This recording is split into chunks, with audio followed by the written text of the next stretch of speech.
Welcome, this is Bill Wake. I'm here with my weekly summary of the work we've been doing on Twitch this week. And lately we've been working on a personal finance tool to help you project money for several years into the future.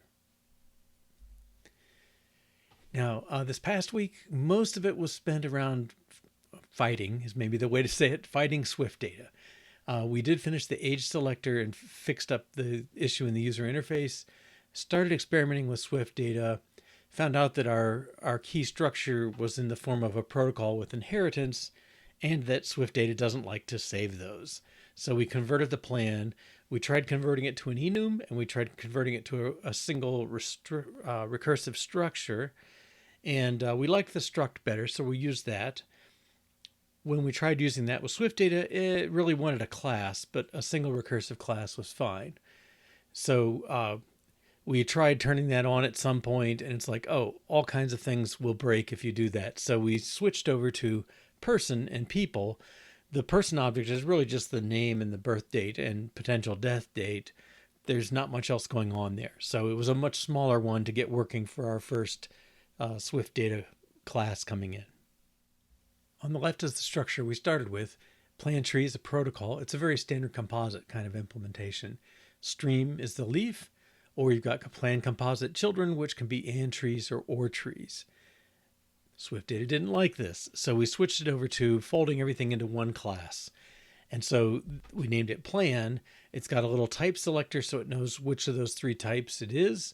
It's got an optional stream, and it's got an array of children. And so you can add to that and build up the tree structure with that. And SwiftData was, or at least seemed okay with it so far. We haven't got it working on plans, but at least it's not complaining initially. All right, so let's take a little demo and then we'll do a little walkthrough on the code and then come back and look at what we've talked about. Okay, so we start, and from a user interface point of view, nothing has changed that you can see unless you restart the app. But we added a persistence on the people list, and we added this clear all people to delete, well, it'll be the whole database eventually, but delete the people or person objects for now.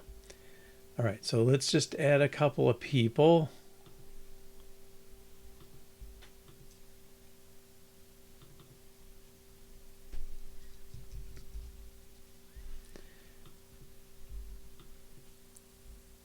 Any born in, let's see, it makes it easier if I can do the math.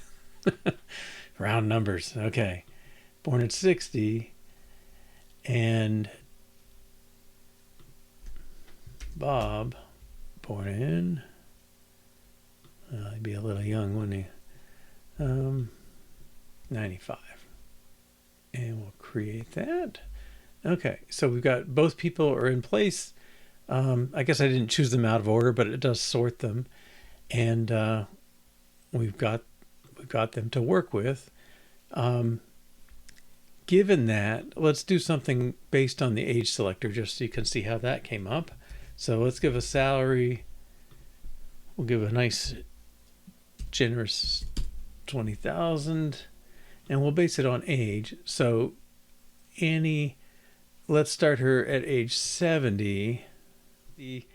So 2030. All right, so let's create that.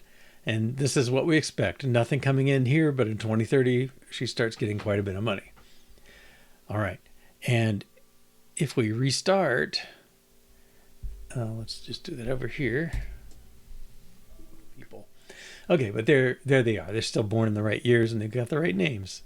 Okay, so we have to repeat the streams and all that stuff if we want that part done. But that's what we'll work on next week, is getting this half done. All right, and basically, it doesn't feel like a lot got done this week, but we were definitely slogging along, trying to get things going. So let's take a look at the people screen. So that's the one we were looking at when we trying to add new people, and we've got some sample data, so we can see a couple people in there. What happened with us? So for SwiftData, we had to mark the array with a query. At query says bring in the list of people, and they're in the database, and it pops them in, or it creates them if necessary. And we specify a sort on there. Normally, or before this people table, there was a people object, and the top level app contained that object state to manage that.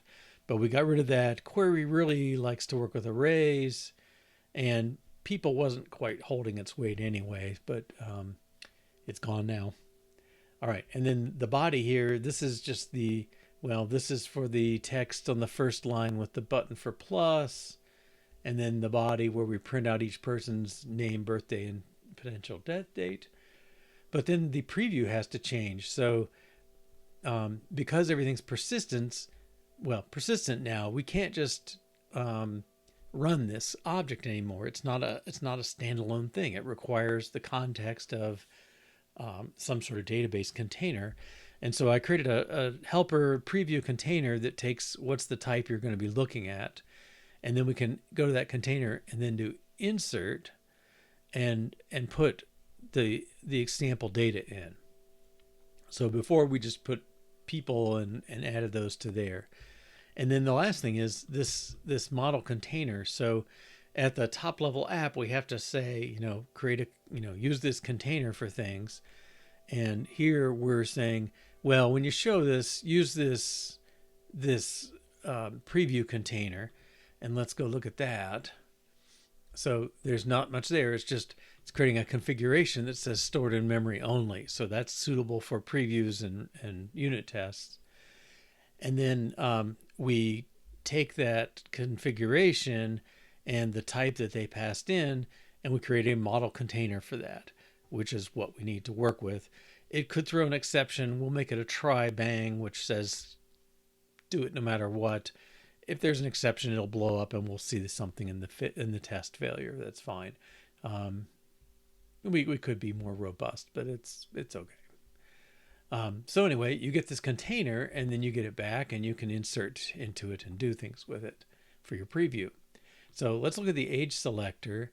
I don't think that this part is different. Well, we have the people, we have a query for them again. So we're sort of fetching them out of the ether to get them.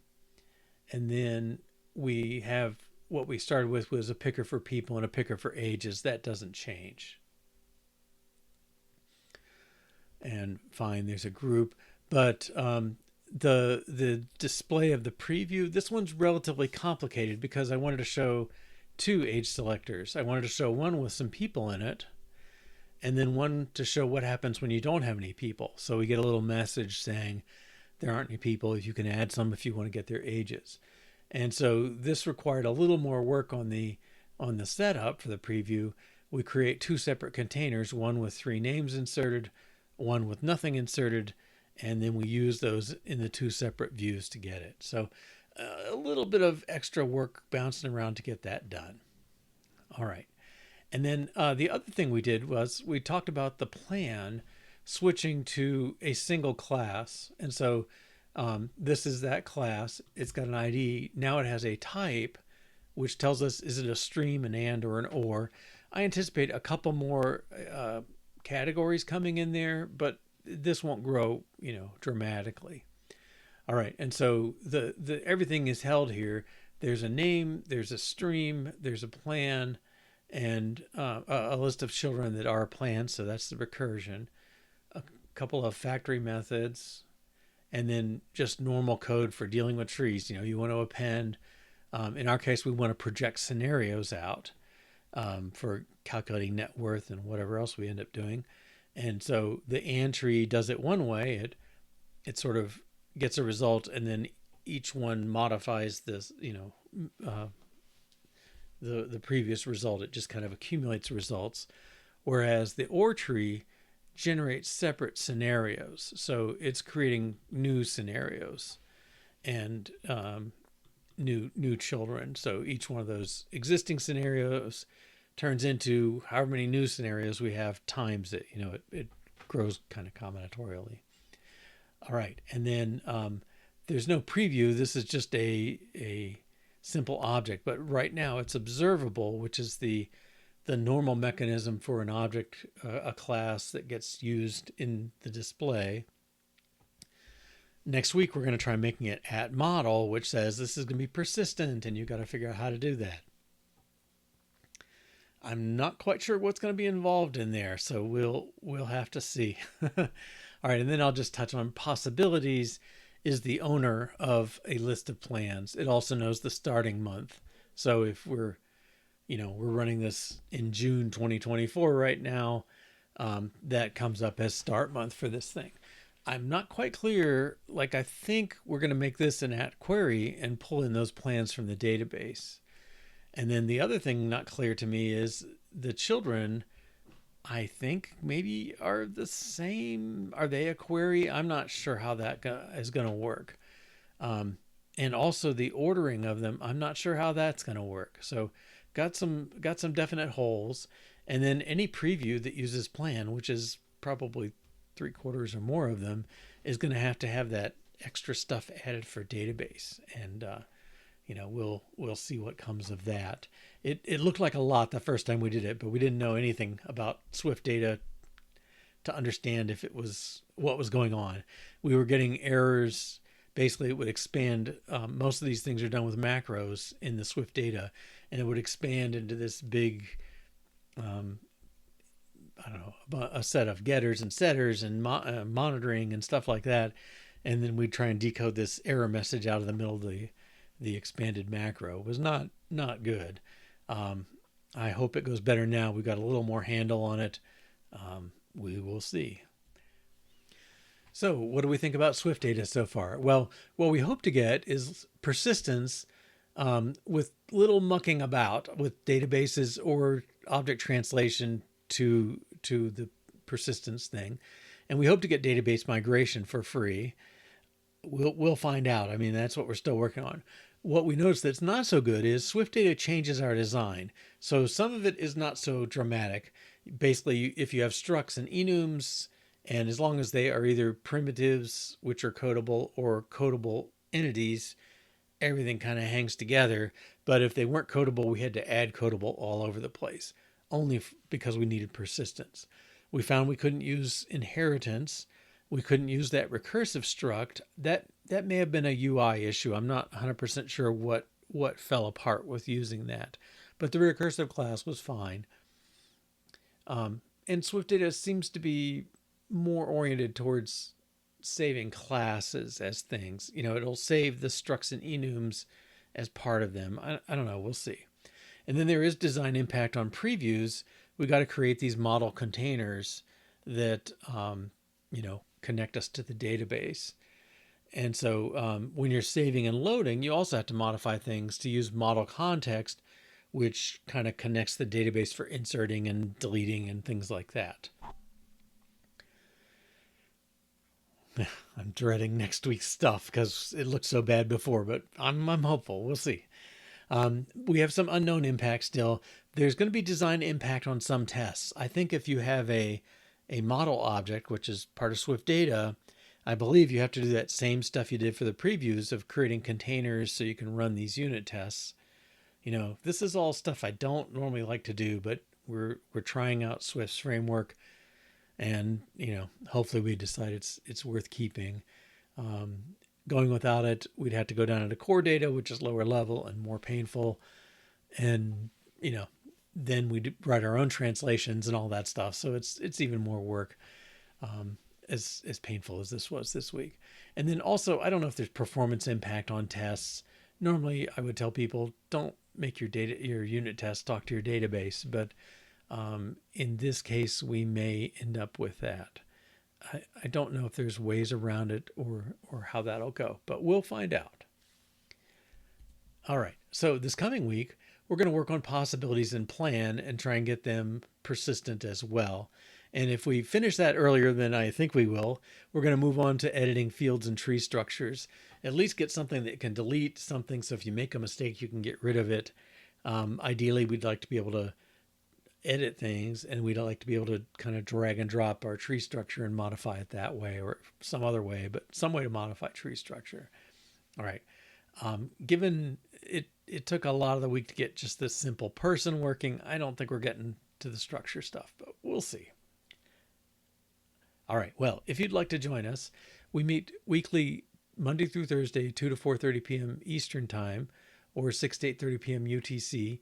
If you go to xp123.com/Twitch, it'll bounce you over to Twitch for the live sessions, or you can catch them on xp123.com/YouTube. We'll bounce you to YouTube for the old sessions.